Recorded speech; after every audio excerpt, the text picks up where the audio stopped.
Machine आएगी जो पूरे देश का एक्सरे करेगी।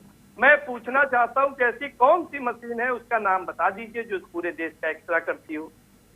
जवाब है क्या?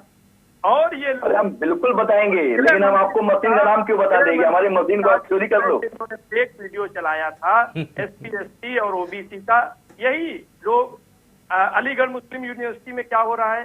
क्या एससी एसटी ओबीसी का आरक्षण है? क्या संविधान विरोधी तो काम किया जा रहा है?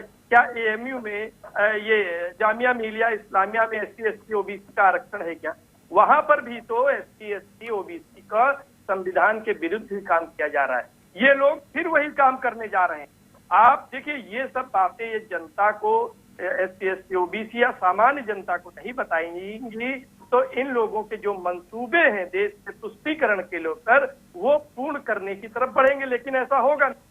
यही लोग हैं जिन 8 सीटों पर मतदान हो रहा है, अजितेश जी, प्रियंका जी, वहां पर 3 सीटें इसी परिवारवाद के लोग लड़। चंद्रभूषण भाई, एक सेकंड में आपके पास आऊंगा, आपको रोकूंगा और इसी सवाल को आगे कंटिन्यू जवाब भी लूंगा। एक बार वो कह रहे थे मोटरसाइकिल भी बहुत महंगी हो गई है। हाँ, साइकिल के बाद तो मोटरसाइकिल की बात की ही जाएगी, कोई बात नहीं इसमें। कोई साइकिल की बात आज नहीं कर सकते तो मोटरसाइकिल की कर लीजिए, कोई बात नहीं। लेकिन मैं ये कह रहा था कि जिस प्रकार जिन सीटों पर वहां पे समाजवादी पार्टी के परिवारवाद के 3 सीटें हैं जहां पर चुनाव आज हो रहा है, अखिलेश जी डरे हुए हैं, पूर्ण रूप से डरे हुए हैं, क्योंकि उनको पता है कि वो हार रहे हैं।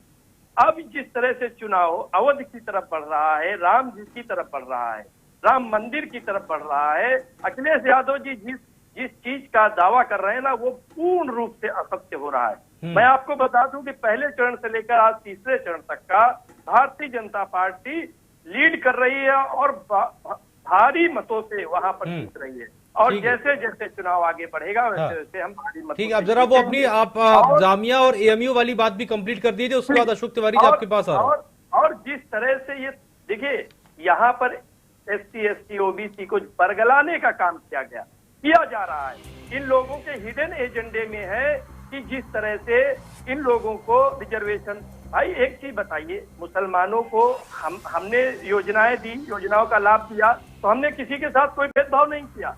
लेकिन आप अलग से किसी के लिए रिजर्वेशन लाकर और ये मंसूबे कर रहे हैं, जिस प्रकार आपने पहले भी आंध्रा में और कर्नाटका में इस तरह का प्रयास किया लेकिन नहीं हुआ, तमिलनाडु में भी प्रयास किया, लेकिन आज आप राष्ट्रीय संदर्भ में प्रधानमंत्री के चुनाव में भी वही बात कर रहे हैं। तो जनता आपके मंसूबे समझ गई है कि आप जिस तरह के तुष्टीकरण के साथ आप काम कर रहे हैं, जनता आने वाले दिनों में आपको जवाब देगी।